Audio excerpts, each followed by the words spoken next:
respected guests, my teachers, other dignitaries of this program, and students and my dear friends.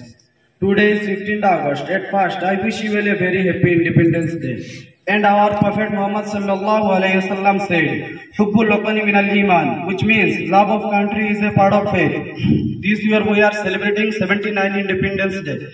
Independence Day is a national festival of India. It is the very important day for all of us. We get Independence Day on 15 August 1947 from the British rule.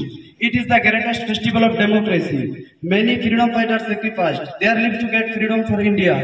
On this day, we remember our brave freedom fighters like Mahatma Gandhi, Subhash Chandra Bose, Bhagat Singh, Fakhruddin Ali Ahmad, Maulana Shaukat Ali, Dr. Zakir Hussain, and many others.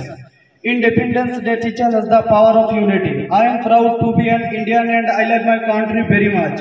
Now I would like to conclude my short speech here. Thank you. Have a nice day. Jai Hind, Jai Bharat. Assalamu alaikum wa rahmatullahi wa barakatuh.